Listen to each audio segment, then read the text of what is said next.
Assalamualaikum dan salam sejahtera. Nama saya Muhammad Hazamuddin bin Hishamuddin. Nombor matrik S56737. Saya daripada kos pengajian polisi dan kali ini saya dan ahli kumpulan saya akan membuat laporan berdasarkan subjek pembangunan lestari, iaitu merujuk kepada kempen yang telah kami laksanakan. Nama kempen yang telah kami laksanakan adalah kempen kesedaran kesihatan, iaitu merujuk kepada Sustainable Development Goal yang ketiga, iaitu Good Health and Well-being. Berdasarkan Sustainable Development Goal yang ketiga ini, kami telah melaksanakan kempen kesedaran kesihatan yang merujuk kepada aktiviti memposting ataupun menyebarkan poster-poster berkenaan 3 penyakit, iaitu penyakit coronavirus, AIDS dan obesiti di laman sesawang ataupun di media-media sosial seperti Facebook, WhatsApp dan Instagram. Kempen ini rasional dijalankan kerana kesihatan merupakan perkara penting bagi semua manusia. Oleh itu, sekiranya manusia tidak menjaga kesihatan, tidak mengetahui cara untuk mencegah penyakit, mereka akan menjadi sukar dalam menjalankan aktiviti harian.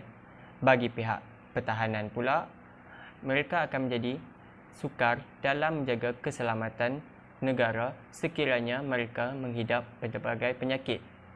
Oleh itu, tujuan utama kempen ini dilaksanakan adalah memberi kesedaran kepada masyarakat tentang kebaikan menjaga kesihatan.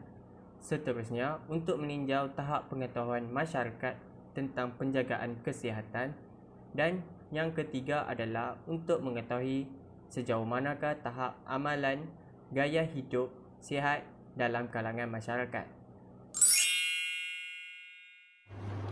Okey, seterusnya saya Luqman Hakim dan Izzati Syahira akan menerangkan serba sedikit berkaitan dengan ringkasan aktiviti yang kami jalankan.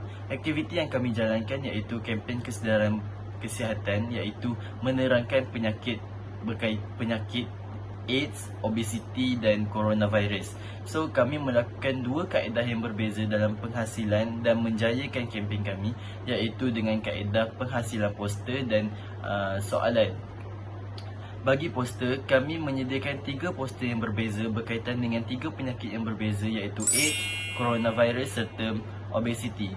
So, penghasilan ketiga-tiga poster ini dengan cara mengagihkan 3 kumpulan kecil dalam kumpulan kami supaya memudahkan pembahagian tugas, memudahkan dalam pencarian maklumat berkaitan dengan penyakit.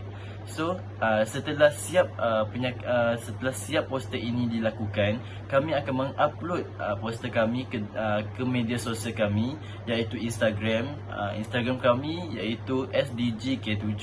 So, kami telah upload dan memberi maklumat ini kepada orang ramai melalui media sosial kami.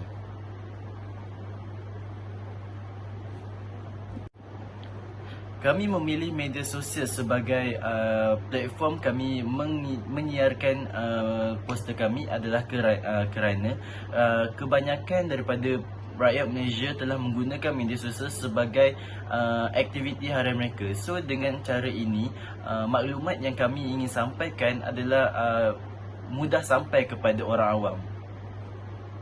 Okey,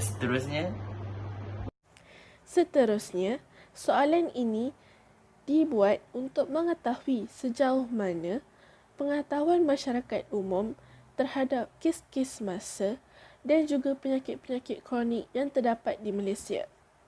Mengikut data yang kami perolehi, seramai 60 orang yang menjawab soalan ini adalah berumur sekitar 20 hingga 30 tahun.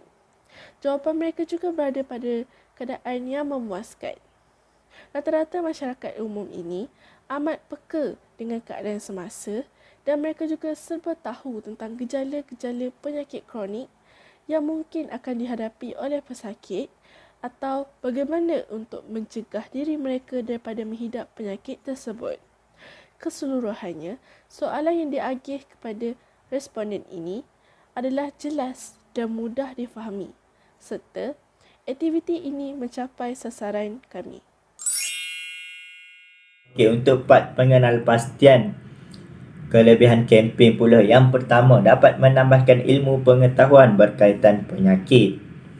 Dengan membuat kempen dan soalan-soalan seperti ini, ianya akan dapat membuka mata masyarakat untuk mengetahui berkaitan penyakit yang agak kritikal di Malaysia, iaitu AIDS, obesiti dan yang terbaru ini iaitu COVID-19. Pada masa yang sama, ianya dapat meningkatkan lagi pengetahuan masyarakat untuk mencegah dan merawat penyakit seperti COVID, AIDS dan obesiti ini daripada terus menyerang ramai mangsanya. Dengan cara membuat soalan ini, ianya akan melatih diri masyarakat untuk mempraktikkan dalam kehidupan sama ada secara langsung maupun tidak langsung bagi mengurangkan lagi penyakit AIDS, COVID dan obesiti ini terus berleluasa di Malaysia. Yang kedua, meningkatkan kesedaran masyarakat. Dengan mengadakan kempen kesedaran terhadap penyakit ini, ianya dapat meningkatkan lagi kesedaran masyarakat terhadap akibat dan kesan penyakit seperti COVID, AIDS dan obesiti ini terhadap diri mereka.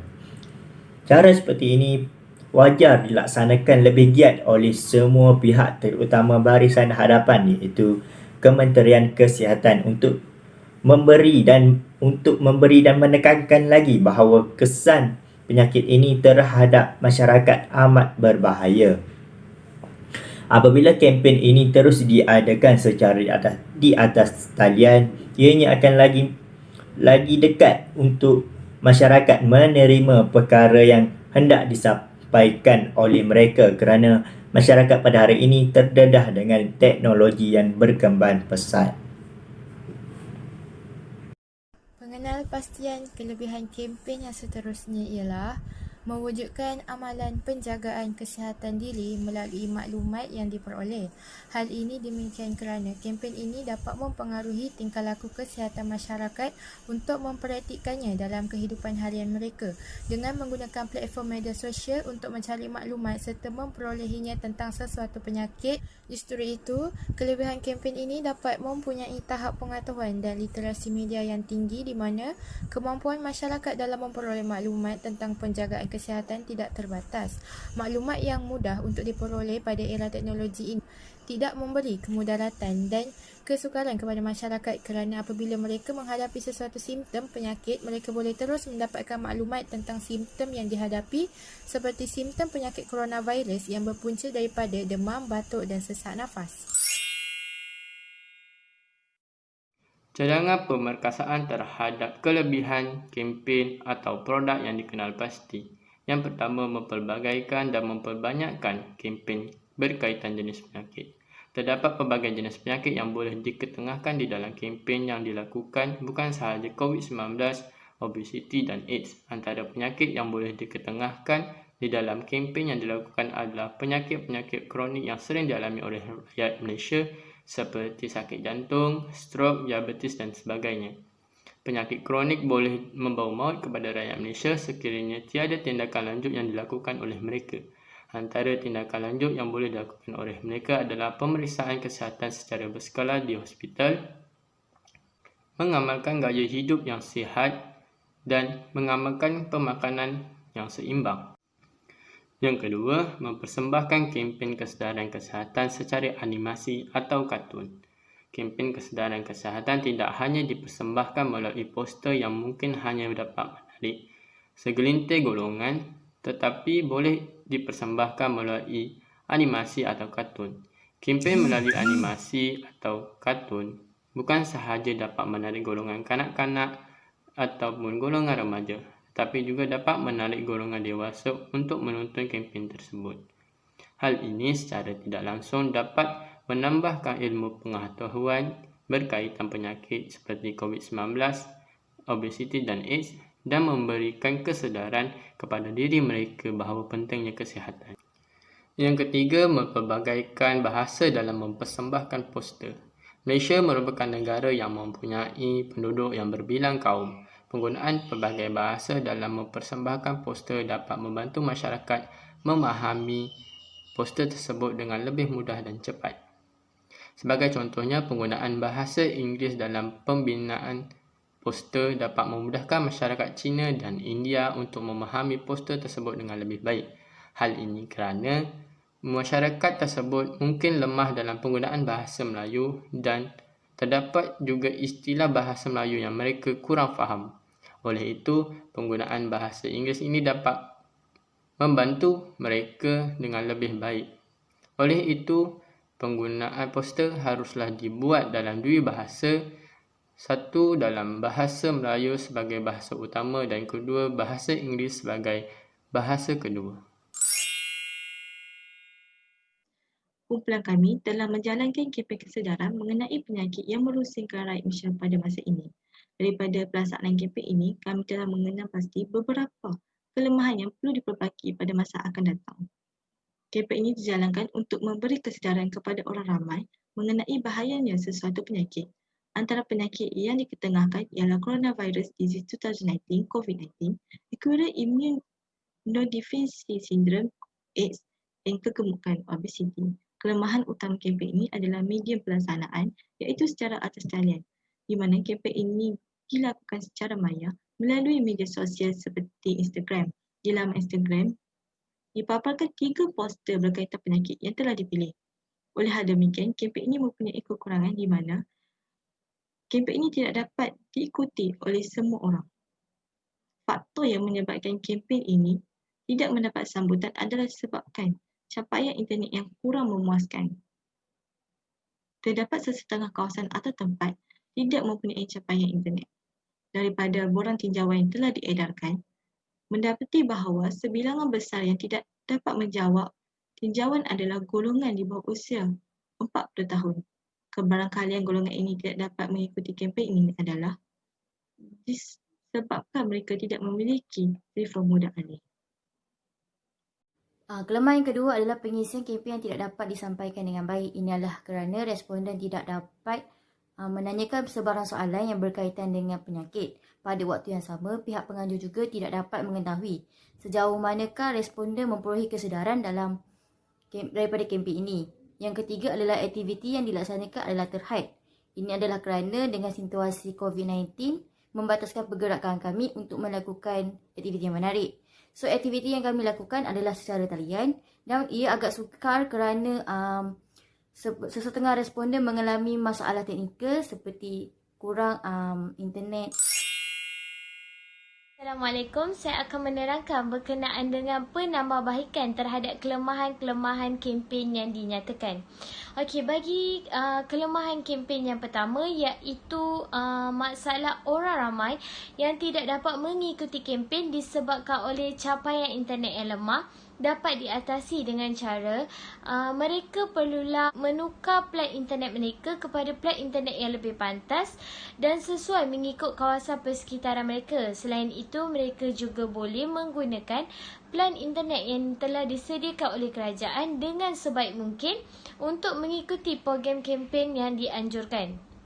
Okey, selain itu, bagi masalah borang tinjauan yang tidak dapat diisi oleh golongan dewasa yang berusia 40 tahun ke atas disebabkan oleh mereka tidak mempunyai telefon bimbit mudah alih, mereka bolehlah meminta pertolongan ataupun bantuan daripada anak-anak, keluarga terdekat, jiran terdekat bagi mengisikan borang tinjauan tersebut untuk pihak mereka. Okey, dengan cara ini, golongan tersebut dapat mengikuti kempen yang dianjurkan dan mengisi borang tinjauan yang disediakan. Okey, selain itu, bagi masalah pengisian kempen yang tidak dapat disampaikan dengan baik akibat daripada orang ramai yang tidak dapat menanyakan soalan berkaitan dengan kempen, dapat diatasi dengan cara pihak penganjur haruslah menyediakan tempat atau ruang bagi orang ramai untuk meninggalkan komen komen ataupun sebarang soalan yang ingin ditanyakan.